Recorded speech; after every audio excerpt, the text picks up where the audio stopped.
इतना सुंदर उत्तर दिया उन स्त्रियों ने। कहा, क्षमा करना महात्मा जी, आपका पुत्र है ना, वो संसार और स्त्री पुरुष के भेद को जानता है। कौन स्त्री है कौन पुरुष है सुखदेव जी जानते हैं। भक्तमाल में सुखदेव जी की बड़ी सुंदर कथा है। ऐसे ऐसे प्रश्न करते हैं स्त्री के बारे में, कभी उन्होंने स्त्री ऐसे देखी नहीं थी, ऐसे प्रश्न करते हैं। इतने कोमल है सुखदेव जी।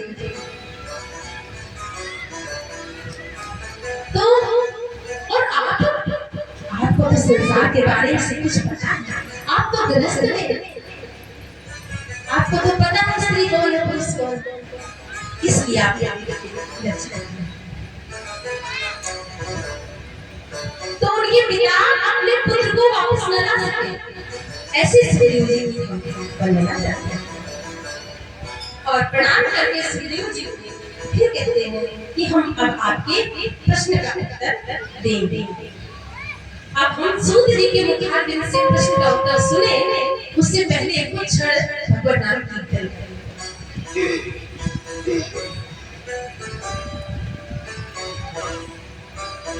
देखो, ये जो अवसर है ना, ये बड़ा सुंदर अवसर है, इसका सदुपयोग करना चाहिए। कलयुग सुख नहीं, कोई युग नहीं है, कलयुग के समान कोई युग नहीं है। और युगों में तो बड़ी बड़ी तपस्या करनी पड़ती थी, तब भगवान मिलते थे। और कलयुग में तो राम का नाम कहने से व्यक्ति डर जाता है, प्रभु का नाम लेने से, कथा कीर्तन सुनने मन से डर जाता है। कलयुग केवल नाम का धारा और सुबीर सीधे नर उतर नहीं पाया, सिर्फ नाम लेने से उठेगा व्यक्ति डर जाता है। इसलिए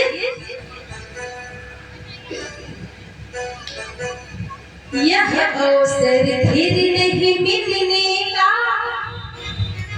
सत्संग करो सत्संग करो, यह अवसर फिर नहीं मिलने का, सत्संग करो सत्संग करो, यह अवसर फिर नहीं मिलने का, सत्संग करो सत्संग करो, यह अवसर फिर नहीं मिलने का, सत्संग करो सत्संग करो, यह अवसर फिर नहीं मिलने का, सत्संग करो सत्संग करो, सत्संग करो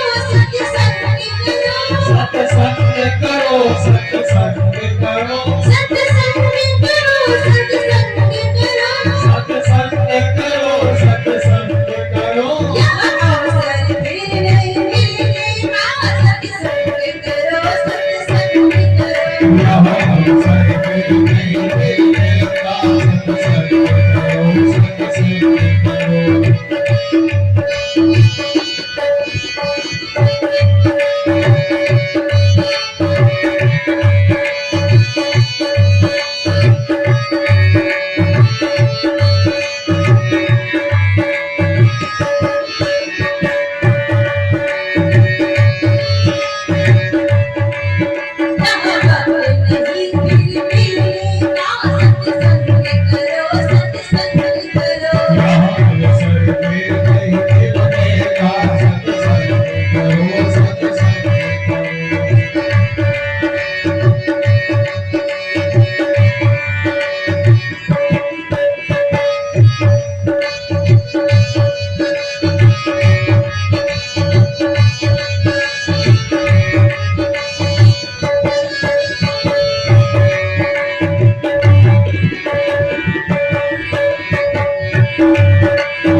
कुछ लोगों का स्वभाव क्या होता है कि घर में कुछ छोटी मीठी लोग जो हो जाए ना, तो मन बड़ा उदास, आज नहीं जाने का मन उदास।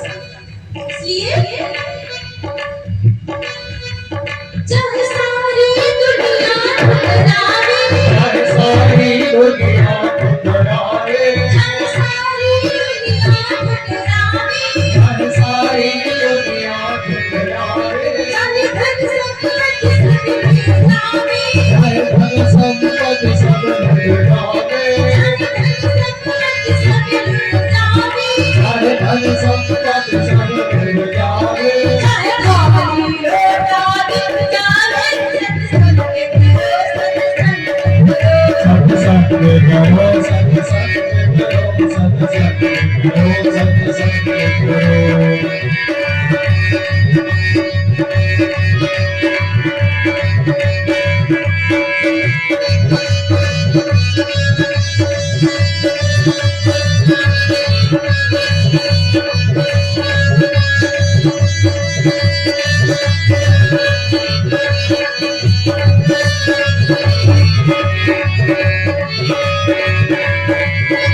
बीमारी हो, चाहे तन में अधिक बीमारी हो, चाहे तन में अधिक बीमारी हो, प्रतिकूल चले नर नारी हो, चाहे तन में अधिक बीमारी हो, प्रतिकूल चले नर नारी हो, चाहे तो में नर नारी हो, मांगे मेरी रात हमारी हो,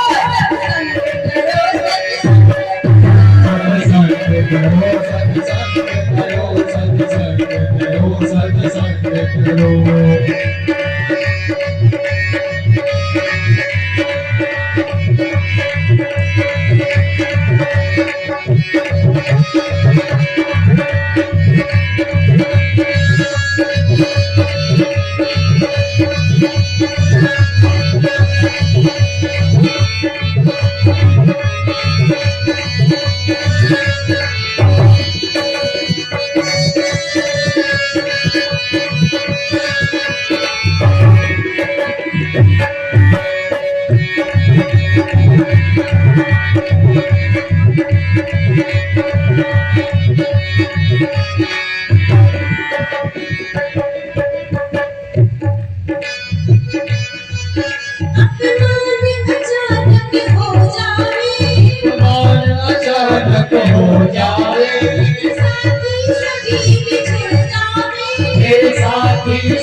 साथी साथी बिछड़ जावे,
कथा हमें क्या सिखाती है?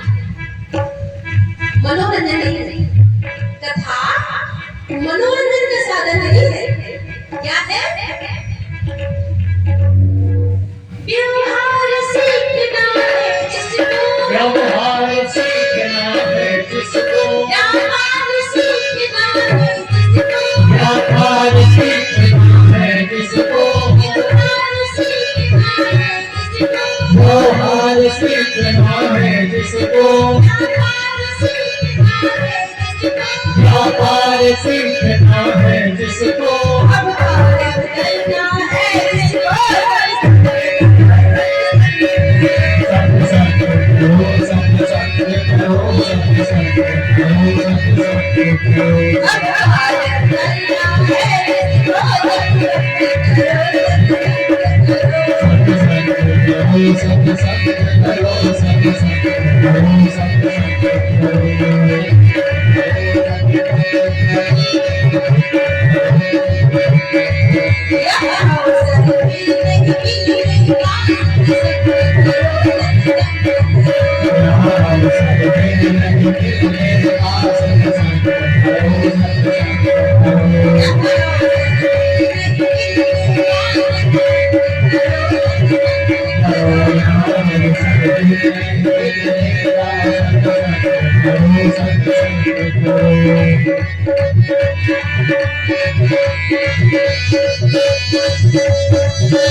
ये अवसर फिर नहीं मिलेगा, क्योंकि आने वाला जो समय होगा ना, अभी तो कलयुग बच्चा है। अभी कलयुग मात्र 5,500 वर्ष का है, और कलयुग की आयु कितनी है आपको पता है? 4,32,000। तो अभी तो कलयुग बच्चा है।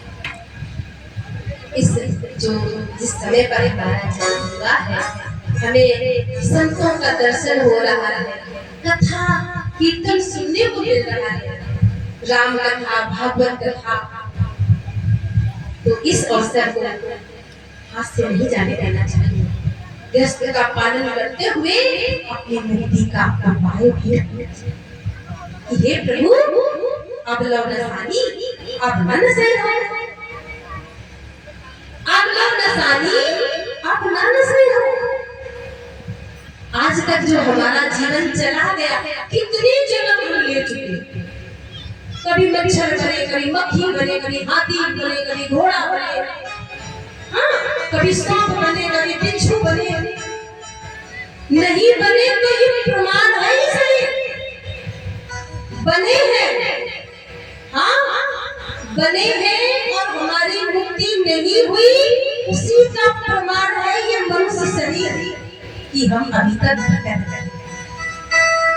84 लाख योनियों में भटक रहे हैं, कभी इधर गए, कभी इधर गए, कभी इधर गए, कभी इधर गए, कभी इधर गए, और लास्ट में मनुष्य का शरीर चेत सके तो चेत ले बंदे, नहीं तो फिर 84 आ गया, फिर 84 मानुष देह लख 84 भटकत भटकत मानुष देह पाई, और चेत सके तो चेत ले बंदे, नहीं तो फिर 84 आई। आगे बढ़िए, और एक एक दिन करके हम जी नहीं रहे, हम मर गए, हम बड़े नहीं हो रहे, हम मृत्यु के गाल में जा रहे हैं। परिवर्तन हो रहा है, जो हम 10 साल पहले थे आज वो नहीं, जो आज है वो 10 साल बाद नहीं। परिवर्तन का नाम ही महाराज मरना। हम एक दिन इस चक्र में पड़ते रहेंगे, और फिर भी अगर अपने मुक्ति का उपाय न ढूंढ पाए इस मनुष्य शरीर से, इसमें न कीर्तन है, न कथा है, न दान, न पुण्य, बस खाओ पियो और पड़े रहो, इधर डेल मारो, उधर 10 लो, इधर कर लो, उधर काट लो, क्या एक मनुष्य शरीर, मनुष्य होके हम कथा कीर्तन भी कर सकते हैं, दान पुण्य भी कर सकते हैं, हाथ उठा के यज्ञ भी कर सकते हैं, कुआं खुदवा सकते हैं। देखो इस स्थान पे कितने सुंदर सुंदर नलों का निर्माण लोगों ने करवाया, क्या वो खुदवाए हैं, हाँ? जल का दान सबसे बड़ा दान होता है, सबसे बड़ा दान जल का। और फिर अन्न का दान। मुझे पता चला इतना सुंदर वातावरण, कहीं भंडारे चल रहे हैं, कहीं जल की सेवा है, कहीं लोग कोई कार्य कर रहे हैं, कोई कथा सुन रहे हैं, कितना सुंदर इनको जैसा वातावरण लगा। ये निष्ठा देखने को करना चाहिए। यही हमारे साथ जाएगा, यही हमारे साथ चलेगा।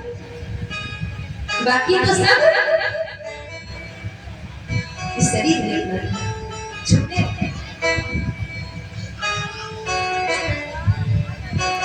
तो सूची प्रश्न का उत्तर देते हैं। आपका पहला प्रश्न है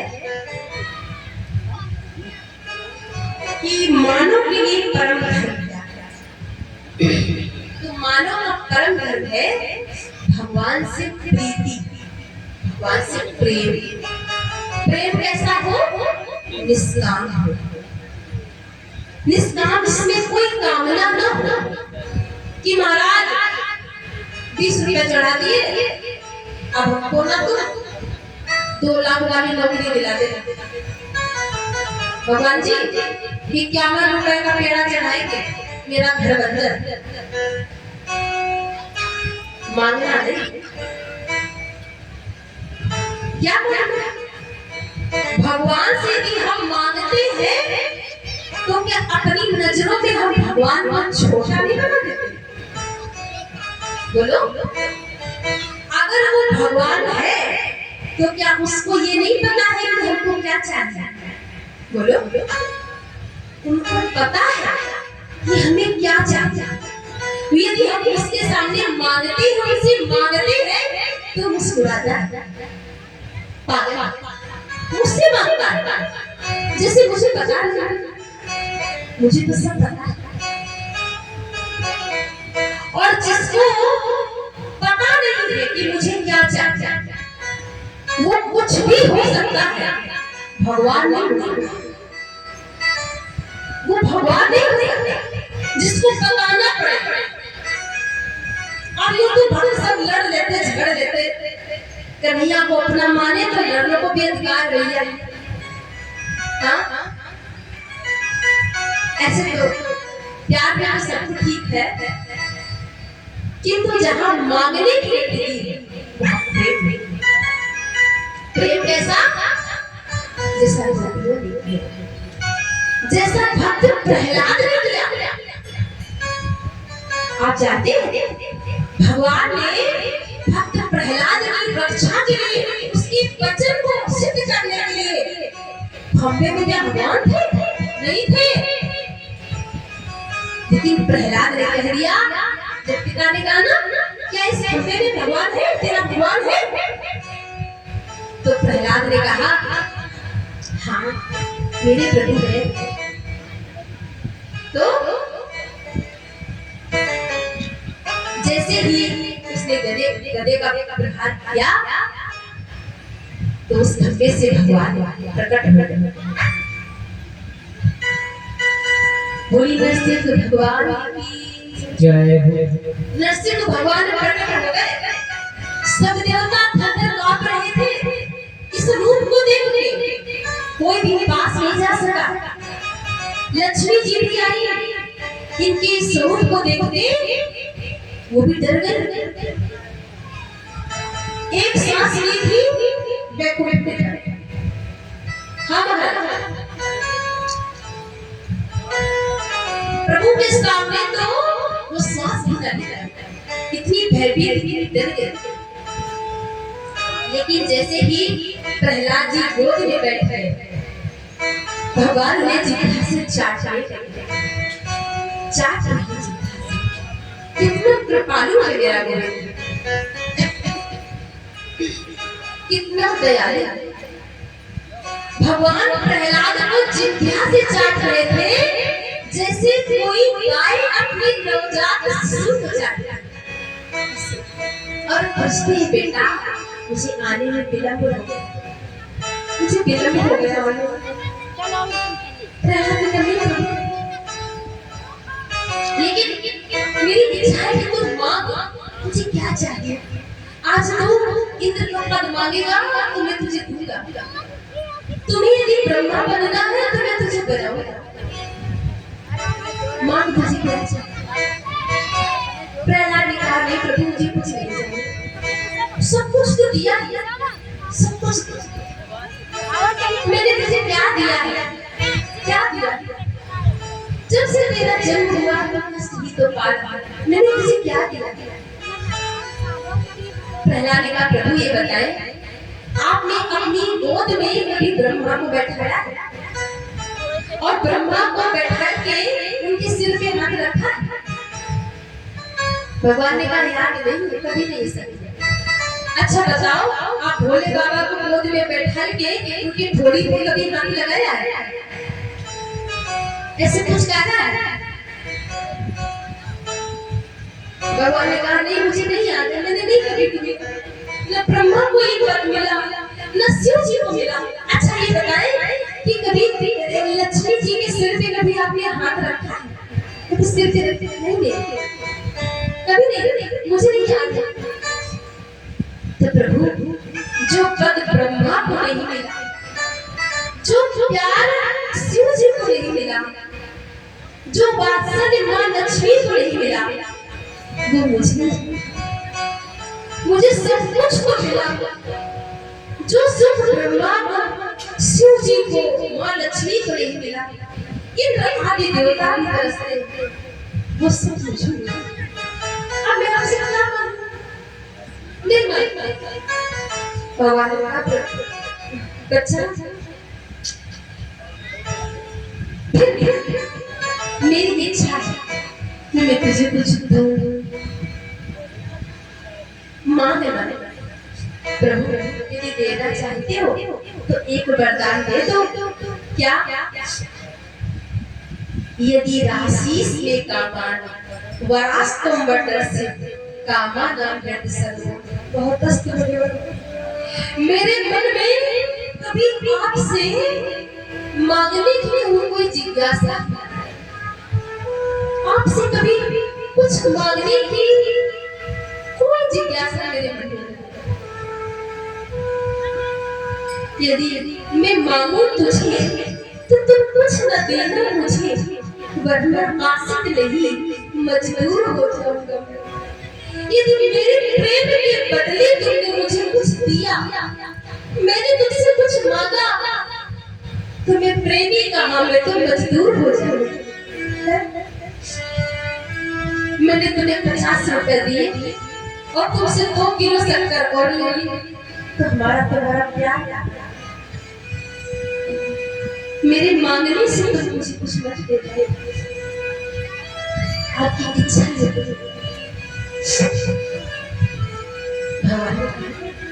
भगवान की आंखों में आंसू आ गए।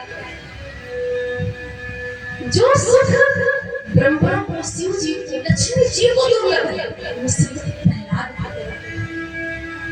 मेरे मन में कभी मांगने की इच्छा थी। देखो भगवान ने प्रहलाद को वो पद दिया जो पद ध्रुव जी को नहीं दिया। हाँ, क्योंकि ध्रुव जी के मन में जिज्ञासा, तपस्या उन्होंने की थी, किंतु मन में जिज्ञासा थी कि मैं सिंहासन पर बैठ कर अपनी छोटी मां को दिखाऊं। लेकिन प्रहलाद के मन में कोई जिज्ञासा नहीं, कोई जिज्ञासा नहीं। और जब भगवान खड़े हैं कि मांगो, तो कहते हैं मेरे मन में कभी मांगने की कोई अभिलाषा आए नहीं। और यदि आप विचार तुम देने की गलती मत करना, तुम देना। यदि राशि में कामान वरास्तम वर्धस्य कामा नाम हृद सर्वम। बहुत बड़े बड़े तुम देने की गलती करते। ऐसा प्रेम जैसा भक्त प्रहलाद और जैसा भरत जी के प्रेम, जैसा निष्काम प्रेम भरत लाल ने राघव के प्रति किया, ऐसा प्रेम जब राम जी मनाने गए को चित्रकूट। तो प्रयागराज ने कहा मांगो तुम्हें क्या चाहिए। तो भरत जी ने भी ऐसी ही जिज्ञासा क्या कहा कि अर्थ न धर्म न कछ न जहु निर्वाण। क्या चाहिए? जन्म रति राम यह वरदान। मुझे अर्थ नहीं चाहिए जो सारे अनर्थ की जड़। ऐसा अर्थ लेकिन मैं क्या करूंगा? और ऐसा धर्म भी मुझे नहीं चाहिए जिस धर्म के बंधन में बंध के राम जैसे पुत्र को पिता ने वन में जाने की अनुमति दे दी। मुझे ऐसा धर्म नहीं चाहिए। ऐसा काम भी मुझे नहीं चाहिए। ऐसा काम भी मुझे नहीं चाहिए कि जिस रानी के प्रति इतना आसक्त हो गए कि मेरे राम को उन्होंने वन में जाने की अनुमति दे दी। ऐसा मुझे धर्म अर्थ काम कुछ नहीं चाहिए।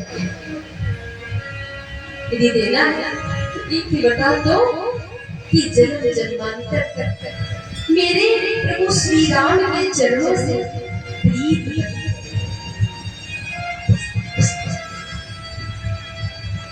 निष्काम प्रेम जिसमें कोई मांगा नहीं। दूसरा प्रश्न है कि मंदिर में जाए किसको पूजे और किसको छोड़े। तो महाराज निष्ठा सब में रखे, निंदा किसी की मत करो। निष्ठा एक में रखे, निंदा किसी की। जैसे गोपियों ने माता भगवती की पूजा किया,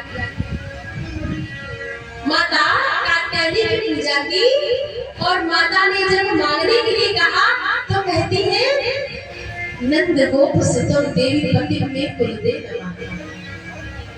ये जो नंद के लाला है पति के रूप में मुझे कात्यायनी माता का पूजन करने गई और उसमें भी माथा जोड़ कर दर्शन करते। ऐसा प्रेम इस सब में बनी भगवती की पूजा करें और राम जी ने श्रद्धा है तो राम जी का दर्शन करें। सब जितने भी देवी देवता क्योंकि सब उसी की ही दिखाई से।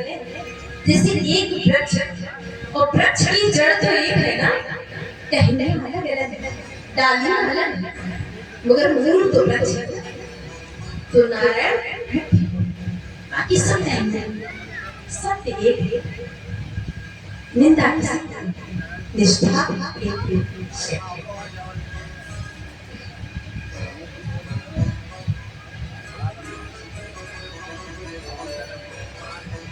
तो महाराज अन्यता से भक्ति करो, अन्य। और तीसरा प्रश्न है हमारा कि भगवान का नाम है अजन्मा, तो जन्म जन्म लिया। तो कहते हैं ईश्वर स्वतंत्र है, स्वतंत्र गति ईश्वर, जिसकी गति स्वच्छंद है वही ईश्वर है। हजार जन्म लेके भी वो अजन्मा है और अजन्मा होके भी वो हजार जन्म है। कुछ करेगा तो हमसे पूछेगा कि भैया मेरा नाम अजन्मा है, बताओ जन्म ले कि नहीं। ये कुछ भी कर सकते। आज हमारे देश की जनसंख्या 8 अरब है। कितनी है? पूरे विश्व की जनसंख्या 8 अरब, और 8 अरब होने के बाद क्या वो सब में नहीं? सब में। वैसे तो सभी जीव जंतुओं में सब में। तो भगवान हजार जन्म लेके भी जलना है जलना हो के भी जहाँ जलने सकते हैं। महाराज रही अवतार की बात तो भगवान के 24 अवतार 24 अवतार है। 24 अवतारों में प्रथम अवतार प्रभु का है सनत सनातन सनातन सनत। दूसरा अवतार है ये चेयर ले हुआ कुर्सी पे बैठ सकते हो आप। दूसरा अवतार है द्वारा। तीसरा है संत नारद और चौथा है नर नारायण। पांचवा है कपिल भगवान। छठा अवतार है भगवान का दत्तात्रेय और सातवां है यज्ञ। आठवां है श्री कृष्ण ऋषभ देव जी का। तो नवा है पृथ्वी जी का। 10वां है मत्स्य अवतार। तो 11वां है कच्छप अवतार। 12वां है धन्वंतरी अवतार। तो 13वां है मोहिनी अवतार। 14वां है श्री कृष्ण भगवान। 15वां है वामन भगवान का अवतार। 16वां है श्री परशुराम जी का। 17वां है महर्षि वेदव्यास जी का भगवान के भी अवतार। और 18वां है आदरणीय प्रभु श्री राम। बोली रामचंद्र भगवान की जय। 19वां है श्री बलराम जी का अवतार।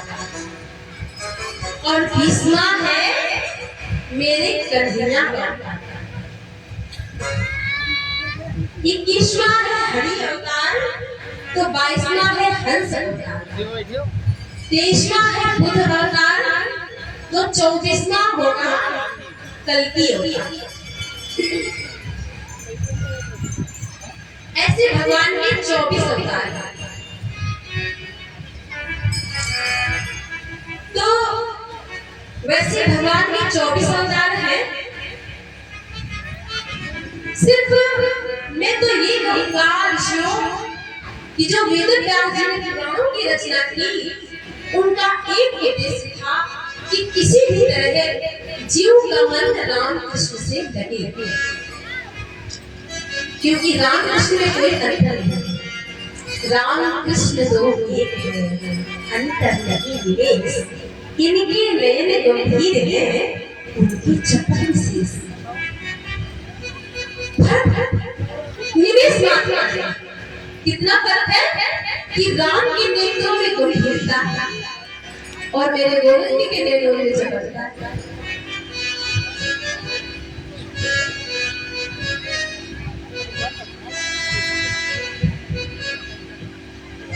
चपलता फर्क नहीं। तो प्रश्न किया कि वेद व्यास जी इन्होंने पुराणों की रचना की इनके बारे में बताया। तो इनके जन्म के बारे में बताया कि पाराशर और सत्यवती जी के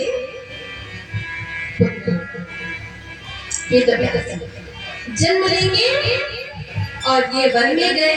माँ को प्रणाम किया और कहा माँ मुझे संसार के हित के लिए बड़े कार्य करने मुझे जाना। मैया रोने लगी मेरा एक ही पुत्र मैं तेरे बिना कैसे रहूंगी। तो माँ को प्रणाम किया। माँ आप जब भी मुझे याद करेंगी मैं जरूर जाऊंगा लेकिन अभी मुझे जाना है संसार के कार्य है। तो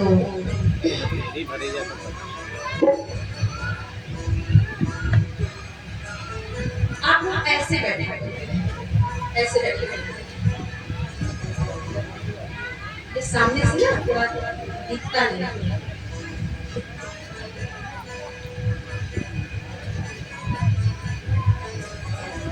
प्रणाम करके वन में गए और बद्रिकाश्रम में जाकर पुण्याप्रास के पास में कुटिया बना के उन्होंने 17 पुराणों की रचना की, वेदों की रचना की। मन अशांत था।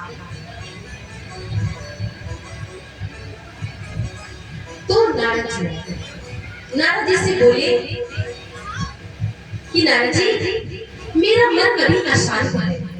मैंने 4 वेदों की अलग अलग व्याख्या की रचना की सत्य पुराणों की रचना की, किंतु अभी भी मेरा मन अशांत है। मैं क्या करूं?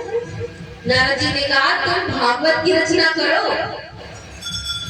तब मन शांत होगा। वेद जी ने कहा अब तो मैं व्रत हो गया, मैं क्या करूं? अब वृद्धावस्था आ गई, कैसे रचना करूं? तो बोले संत की कृपा से सब संभव है। संत की कृपा से, हाँ देखो मैं नारद हूँ और ऐसे नहीं नारद बन गया, मैं तो दासी पुत्र था। नारद जी कहते हैं कि मैं पूर्व जन्म में एक दासी पुत्र था। मेरी माँ बेचारी गरीब थी, भरी जवानी में मेरे पिता का साथ उनका छूट गया, मेरे पिता का शरीर छूट गया, मैं छोटा था। मेरी माँ संतों के आश्रम में गई और कहा बाबा मुझे अपने आश्रम में शरण दे दो, मेरा बच्चा यहाँ पल फंस जाएगा और मैं आश्रम में सेवा कर लूंगी। वो सेवा करना मुझे आता है, गाय धोना आता है। तो संतों ने कहा बेटी तुम आश्रम में जाओ और जो हमारी पत्नियां हैं उनसे सेवा ले लो। अंदर गई और गुरु माता उनको सेवा देती। आश्रम में सुनी सेवा करती, गाय के ऊपर में चौका लगाती, गाय से खूब सेवा करती, दूध दूहती। वो छोटा सा बालक संतों की समिति में पलने लगा। एक दिन चातुर्मास करने कुछ संत आए, तो वो संत वहीं रुक गए। अब संत चातुर्मास करते, कीर्तन करते, कथा करते, 4 महीने वहीं रहे और मेरी माँ आश्रम की सेवा करके मुझे लेकर वहीं जाती, कथा सुनाती। कथा सुनते सुनते सुनते सुनते मेरे हृदय में ऐसे लगा कि वो संसार व्यर्थ है, अब संसार नहीं लगे, मुझे वैराग्य होने लगा। मैं संत के पास गया और कहा बाबा मुझे छोड़ के मत जाना, मुझे आपके साथ जाना। मेरी माँ गई रात में संतों के पास में और बोली बाबा मेरे बेटे को ले मत जाना। बाबा कहते हैं, संत कहते हैं कि मैं क्या करूं? माँ कहती है कि ले मत जाना, बेटा कहता है छोड़ मत जाना, क्या करूं? तो संतों ने कहा बेटा मातृ देवो भव, पितृ देवो भव, माता को देवी मानो, सेवा करो और जब इनका शरीर पूरा हो जाए तो प्रभु की इच्छा समझ के आ जाना उत्तराखंड भजन करना। अभी हम जाते हैं तो मैं चरणों में गिर गया। मैंने कहा मेरे गुरुदेव मुझे ना कोई मंत्र दे दो जो मैं जपता रहूं। तो उन्होंने मुझे एक मंत्र दिया। मंत्र क्या दिया? नमो भगवते तुभ्यं वासुदेवाय धीमहि प्रद्युम्नाय अनिरुद्धाय नमः संकर्षणाय। क्या मंत्र दिया? नमो भगवते तुभ्यं वासुदेवाय धीमहि प्रद्युम्नाय अनिरुद्धाय नमः संकर्षणाय। इसका अर्थ है ओम नमो भगवते वासुदेवाय। इस मंत्र का जप करो और मैं उस मंत्र का जप करने लगा। जप करता एक दिन और मेरी माँ सोचती थी कि अब मेरा बेटा कहीं मुझे छोड़ के चला जाए, मेरे ऊपर तो वैराग्य चल रहा था। अब जब बेटा रामदास कहाँ है, मेरा बेटा रामदास कहाँ है? मेरी माँ को लगता कहीं चला न जाए छोड़। तो मेरे मन में एक दिन आया कि माँ मर गई, जबकि मुझे ऐसा सोचना नहीं चाहिए था, लेकिन मन में आया, सोच लिया। और एक दिन मेरी माँ गाय धोने गई और वहां पर काली नाग रोग से फंसी और मेरी माँ मर गई। जब मेरी माँ मर गई ना तो वेदव्यास मेरी आंखों से आंसू निकले और वो आंसू 2 प्रकार के थे। एक आंख से गर्भ आंसू, एक आंख से ढले आंसू,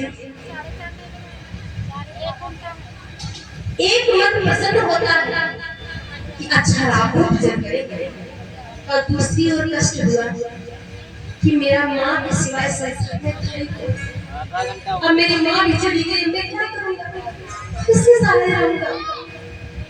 फिर मैंने प्रभु की इच्छा मान की और फिर उत्तराखंड की ओर गया। वहां पर मैं इसी मंत्र का जप करने लग गया। जब करते करते करते करते मुझे एक क्षण नारायण का दर्शन हुआ, मुझे दर्शन हुआ और फिर वो झांकी भीत हो गई, मैं रोने लग गया। तो आकाशवाणी हुई, अभी समय पूरा नहीं हुआ है, अभी और भजन करो तब मिलेंगे। फिर मैं भजन करने लग गया, करते करते करते करते करते करते मेरा शरीर पूरा हो गया। फिर मैं दूसरे जन्म में फिर मैं जन्म लेके आया, फिर मैंने भजन किया, फिर भगवान ने मुझे अपना लिया और मेरे हाथ में जो बीना दी है ना, बीना ये मुझे नारायण ने दी। देखो आज वो दासी पुत्र संत की कृपा से देवर्षि नारद कहलाया। जब एक संत की कृपा से दासी पुत्र नारद बन सकता है, तो क्या तुम भागवत की रचना नहीं कर सकते? भागवत की रचना करो, तुमको नई बात समझ में। और एक बात कहे, बीणा हम सबको भगवान ने दी, हमको सबको दी। बीणा ही तो है, वाणी बीणा की तो है, सबको बीणा दी, सबको करना चाहिए। जैसा भी आता है प्रभु को गा के सुना। भगवान कोई स्वर किसी राग ऐसा कुछ नहीं, जैसा तुमको आता है गा के सुना, प्रभु के लिए गाओ। और जैसा जिसका हम झूठा खाते हैं ना, उसके आचरण हमारे अंदर आने लगते हैं। देवर्षि नारद जो दासी पुत्र थे, उस संतों का झूठा खाते थे, सीधी साथ इसके कारण उन्हें भगवान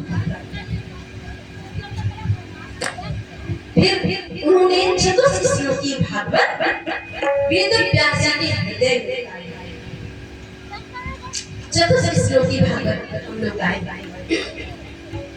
4 श्लोक नारद जी ने अपनी उंगलियों से ऐसी उंगली उनके हृदय में लगाई और गाया, अहे मेवा शमे वाग्रे नान्यते सत परम पश्चात हृदय तत्वे से सोचते द्वितीय थे प्रत्येक नाथ प्रत्येक चाकनी तद ज्ञातात्मानो माया यथा वासवे यथा महान की भूतानि भूता सच पुरुषानि तथा देशु एतावदेव जिज्ञासु तत्व जिज्ञासु आत्मनः अन्य एक अध्याय में शास्त्र ये चतुश्लोकी भागवत नारद जी ने वेद व्यास जी के हृदय में उतारी और 4 श्लोकों से वेद व्यास जी ने 18,000 श्लोक बोली। वेद व्यास जी भगवान की वही हमारी भागवत 18,000 श्लोक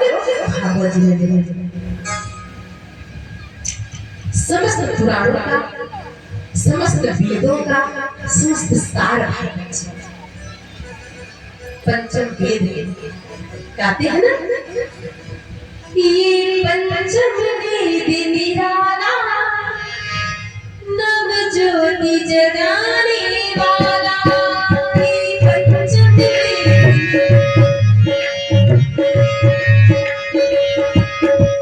ये पंचम वेद निराला नव ज्योति जगाने वाला।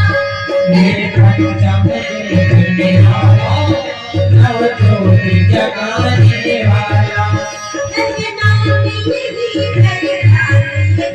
हरि नाम यही हरि नाम यही हरि नाम यही हरि नाम यही हरि नाम यही हरि नाम यही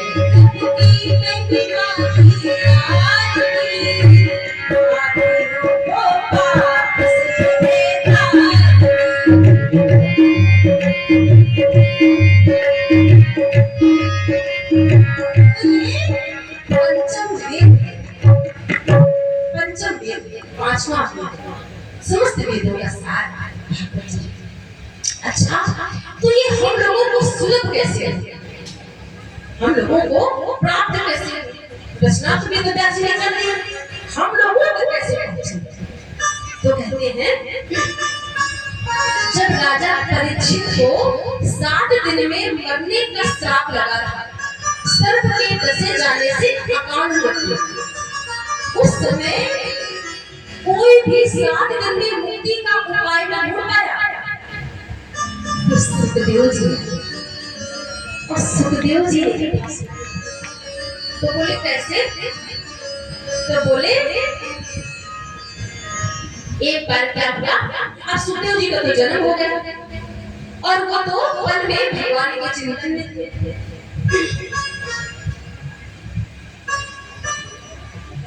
तो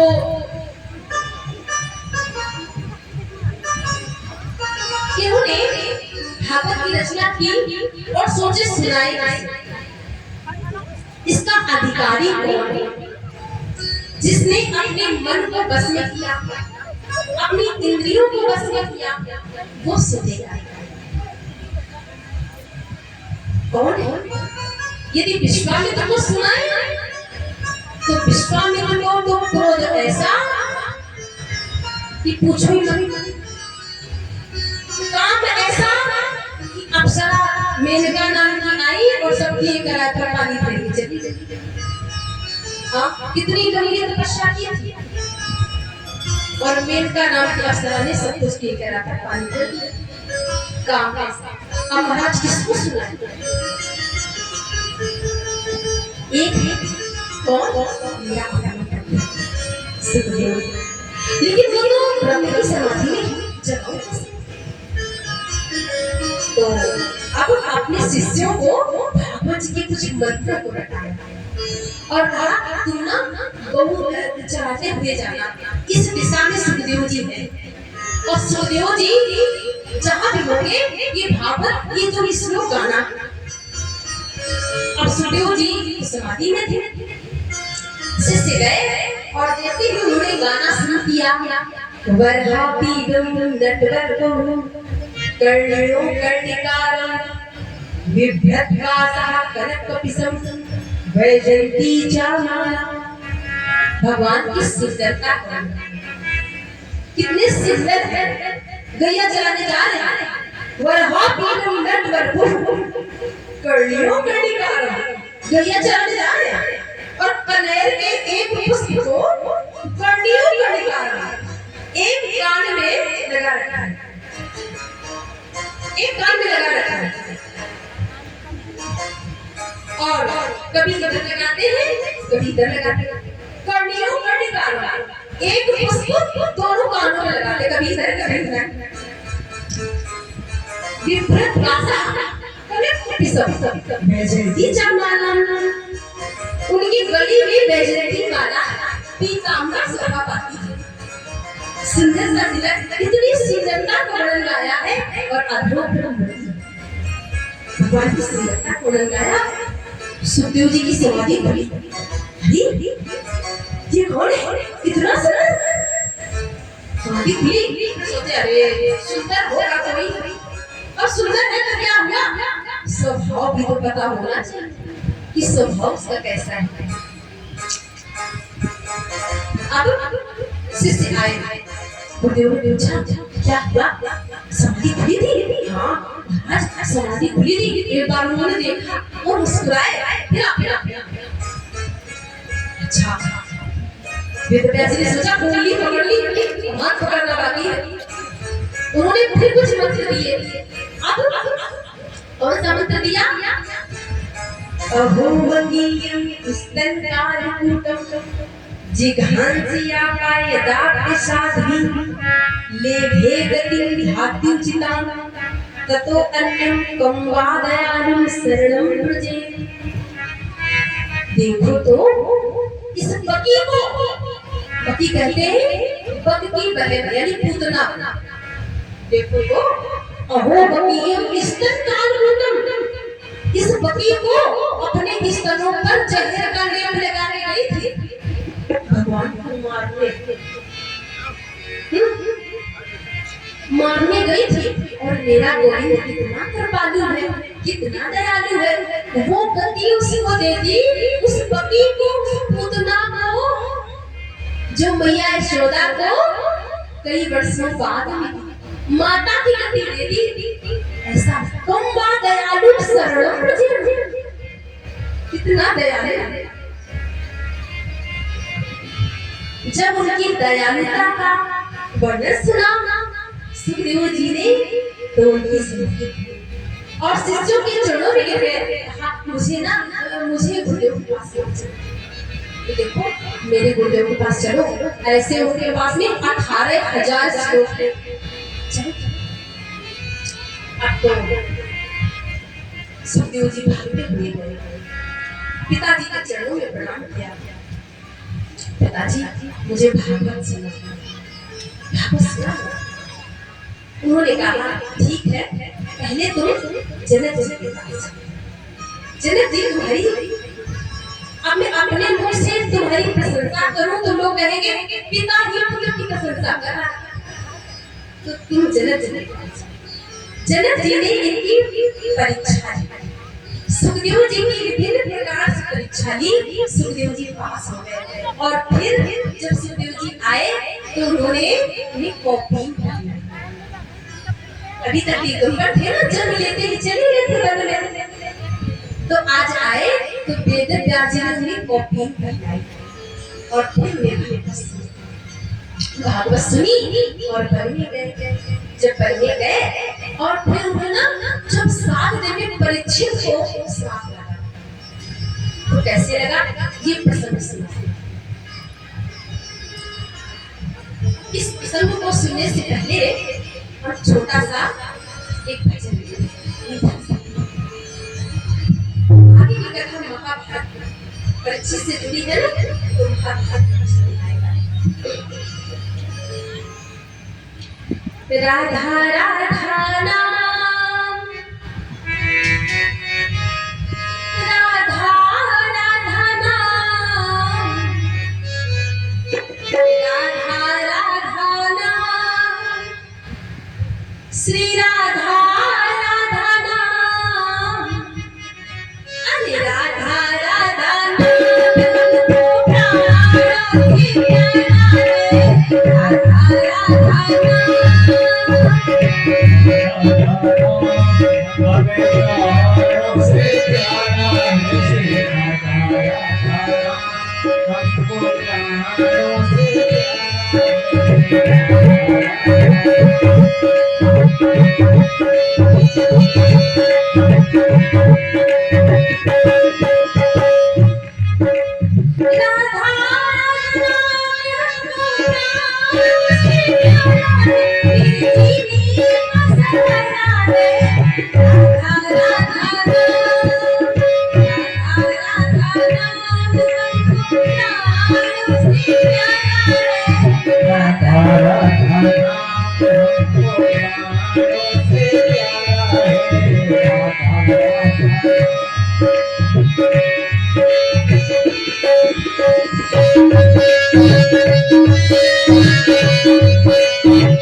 बरसाने की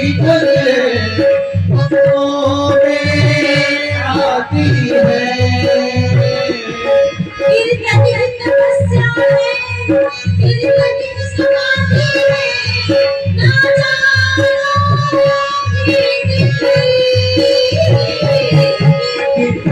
तपस्या है कीर्तन ही समाधि है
अभी हम लोग आरती करेंगे और इस प्रसंग को यहीं पर विराम देते हैं।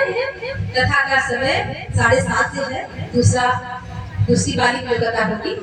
आप अपने यथास्थान पर सभी लोग खड़े हो जाएं।